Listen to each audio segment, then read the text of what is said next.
dejar en pausa el tema de las lluvias, siempre atentos a cualquier actualización que exista, y vamos a hablar de otro tema que está haciendo mucho ruido. Se acabó la veda en el Congreso Nacional acerca de los retiros de fondos. Un proyecto que muchos economistas, la verdad es que no quieren oír más, muchos también políticos que tampoco quieren oír más, pero que sigue sumando y sumando más iniciativas. Ya vamos en el quinto proyecto que está proponiendo un retiro de fondos desde las AFP. Esta vez fue presentado por el vicepresidente de la Cámara de Diputadas y Diputados, el parlamentario Gaspar Rivas, independiente, recordemos que era del Partido de la Gente, pero finalmente fue sacado desde esa colectividad. Y lo decíamos, la quinta iniciativa de estas características ingresada al Congreso desde el término de la veda legislativa, lo cual ocurrió el pasado 7 de junio. Desde ahora en adelante ya se puede debatir este tema. Recordemos que una vez que fue rechazado el año pasado, es un año en que no se pueden hablar de temas similares al que fue rechazado justamente hace un año, que básicamente, ¿cuál es el corazón de la propuesta? Un retiro de fondos desde las cuentas de dineros dedicados a la pensión en nuestro país. Lo que está proponiendo el diputado Rivas es un retiro del 10% de los fondos previsionales ante la gran cantidad de proyectos que buscan un nuevo retiro, la posibilidad de que los nuevos libelos sean presentados. El diputado Miguel Ángel Calisto, en su calidad de presidente de la Comisión de Constitución, afirmó que van a esperar todas las iniciativas para realizar de manera ordenada esta tramitación. En detalle, de los 5 proyectos son un retiro del 10% para uso específico. Tenemos también un retiro del 15% a todo evento, es decir, dinero para el bolsillo de la persona. Retiro del 50% solamente para la primera vivienda, un autopréstamo de 5 millones de pesos y el retiro del 10% para todo uso. Justamente algunos establecen límites, otros no, pero todos tienen al menos una idea central, que es el retiro desde los fondos de pensiones de cada cotizante para un uso particular o un uso libre, pero es un retiro de fondos. Una situación que, lo decíamos, los economistas han sido críticos tal vez desde el segundo retiro, justamente cuando estamos en plena pandemia, y que hoy día vuelve a estar en la palestra. Vamos a conectarnos a esta hora con Rodrigo Palma, economista de la Universidad de Barcelona y también director ejecutivo de RPBM Consultores. Rodrigo, ¿cómo está? Bienvenido a Chilevisión Noticias. Hola Pablo, ¿cómo estás? Buenas tardes. Muchas gracias por estar con nosotros, Rodrigo. A ver, cuéntenos cómo finalmente ve usted esta discusión de ya, perdí la cuenta de cuántos retiros hemos propuesto, si es el séptimo, el octavo, el noveno, pero ya estamos hablando de 5 proyectos distintos.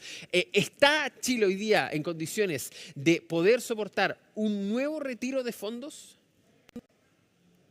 Definitivamente no.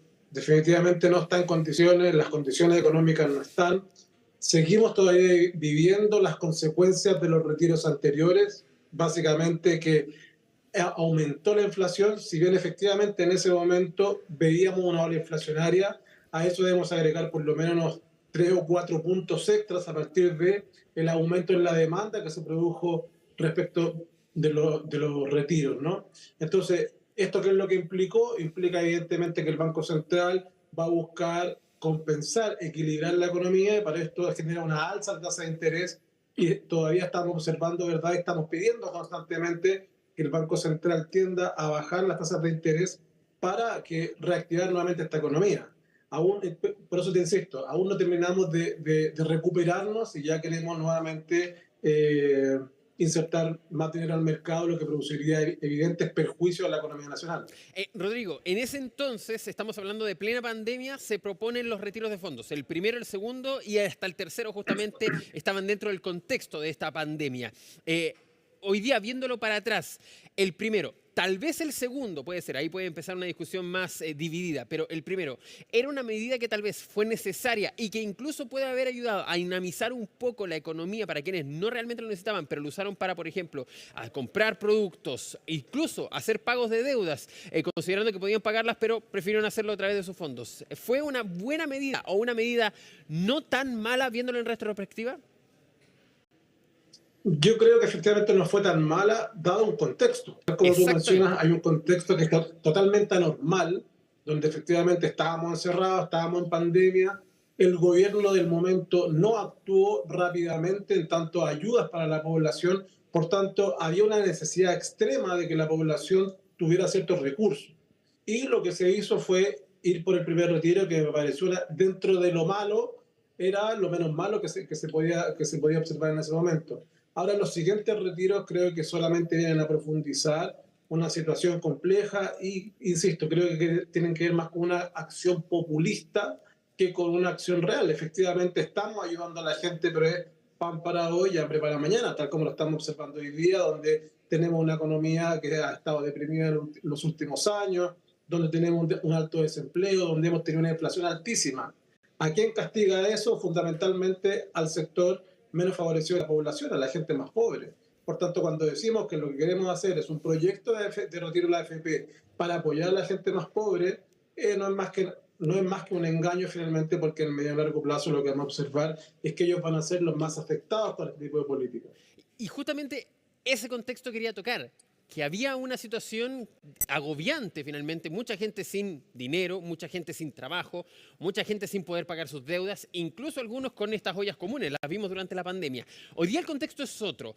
¿Por qué finalmente hoy día tenemos un contexto tan distinto ahí para que la gente, usted se lo explique, y finalmente daría pie a que no se necesita, en el análisis que algunos hacen, un nuevo retiro de fondos? A ver, tal como tú mencionabas, ¿no? En los retiros anteriores teníamos una situación de pandemia, estábamos encerrados, donde efectivamente no sabíamos qué es lo que iba a pasar, nunca sabemos lo que va a pasar, pero el escenario es totalmente incierto. Hoy día no, hoy día estamos en una economía que está empezando a recuperarse, donde el desempleo, si bien está alto, no ha sido tan alto como podría haber llegado.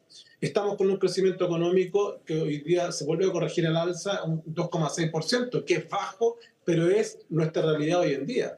Entonces, la verdad es que económicamente no estamos tan mal.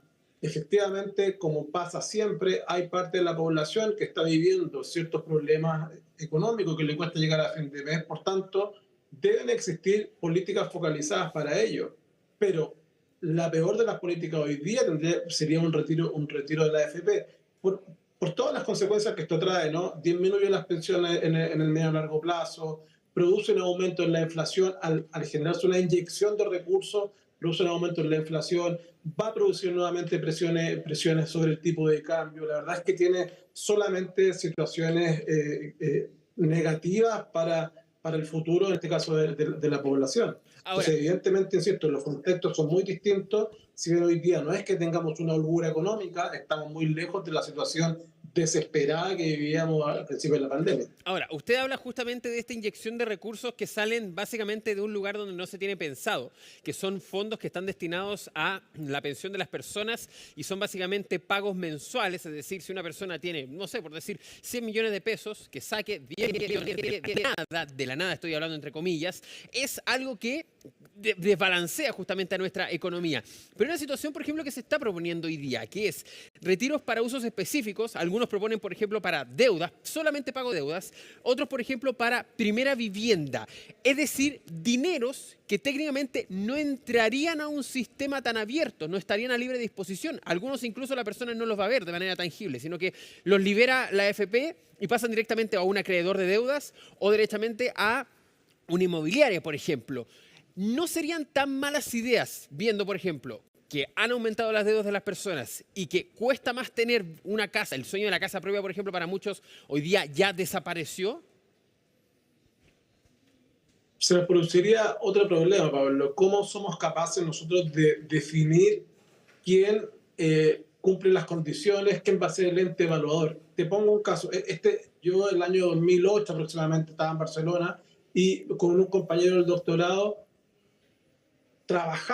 pensamos en un proyecto para donde los emprendedores, ¿verdad?, pudiesen tomar parte de su fondo de la AFP para invertirlo.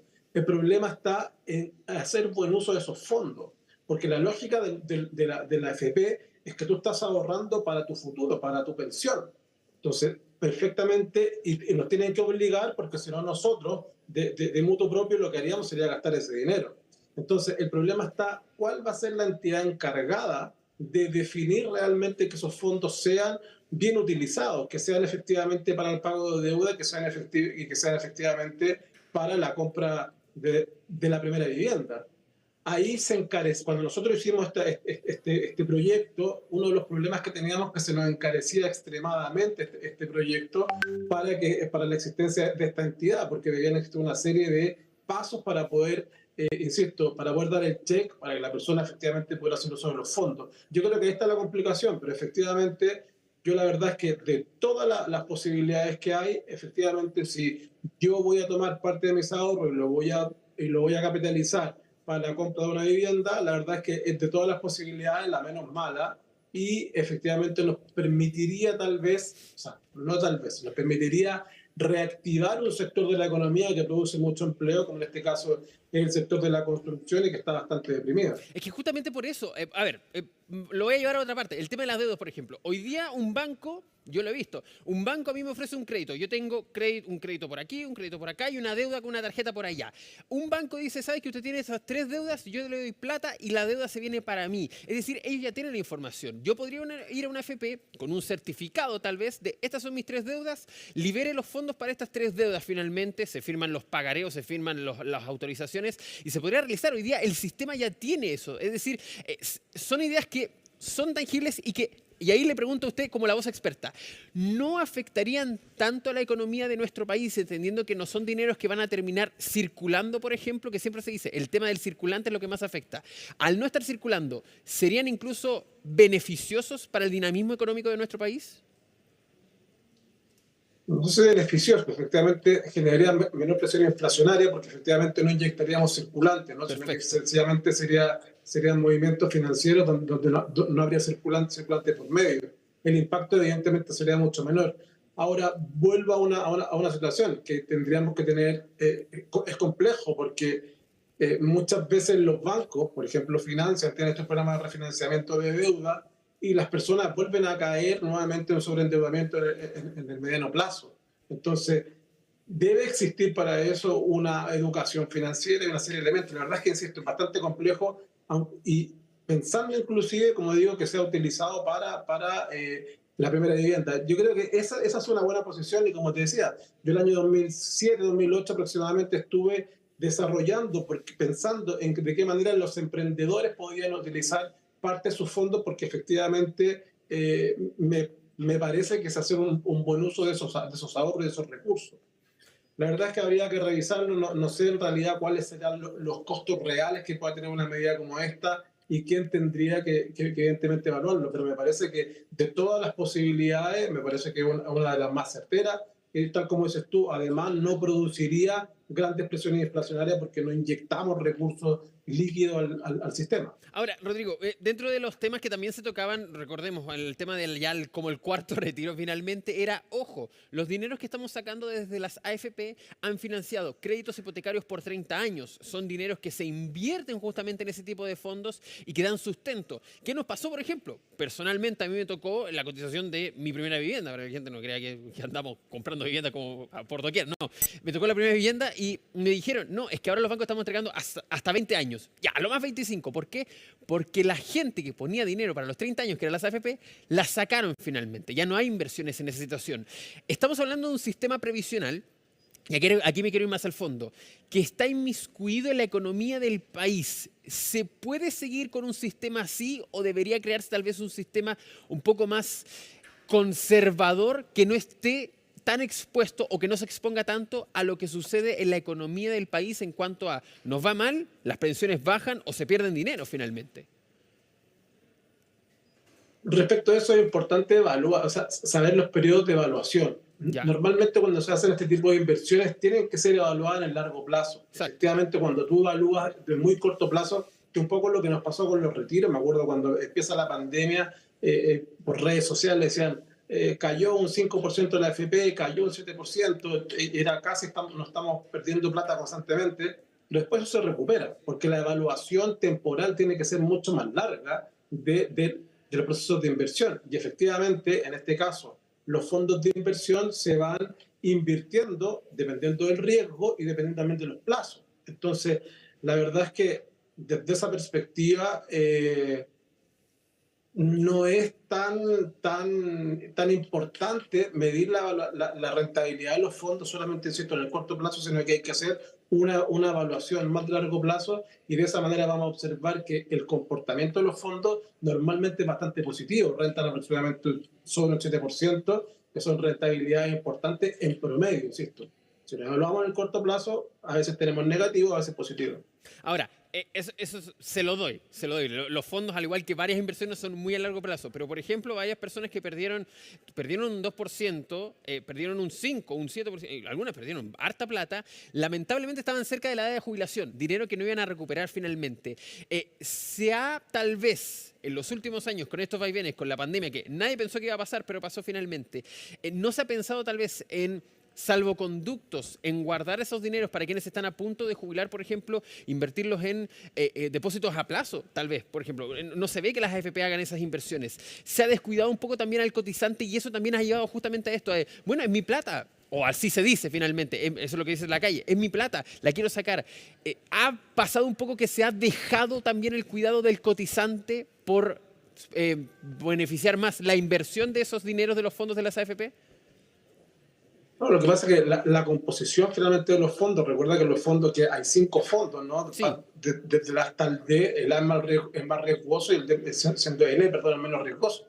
Por tanto, finalmente, efectivamente, están clasificados en riesgo y a las personas que están más cerca de su edad de jubilación... Pero es que en algún momento se pensó en un fondo F, por eso mismo lo digo. O sea, una discusión de, ojo, se está perdiendo plata en el fondo E, que es el menos riesgoso, y hay que crear un fondo que sea aún más conservador o aún más protector de esos fondos. Entonces, por eso mismo lo digo, que tal vez no se han hecho los movimientos necesarios también de la parte de las AFP o de parte de quienes también, los legisladores, ahí también tienen que tener una responsabilidad para darle más confianza también a podemos guardar los dineros y podemos protegerlos. Sí, pero lo que pasa es que los procesos de pérdida de la AFP del fondo E son fundamentalmente cuando habían estos mercados extremadamente turbulentos. Recordemos, lo hemos conversado nosotros claramente, que los últimos 3 años son absolutamente extraños en la historia de la economía mundial. O sea, no, tenemos este proceso de la pandemia, ¿verdad? Después nos empezamos a recuperar de una guerra. O sea, hay un montón de cosas que la verdad es que son bastante anormales para el funcionamiento normal de la economía.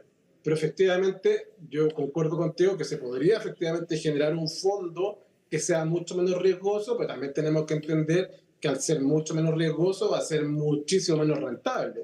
Lo que pasa es que muchas veces las personas dicen, bueno, quiero que mi dinero gane plata, pero no correr riesgo.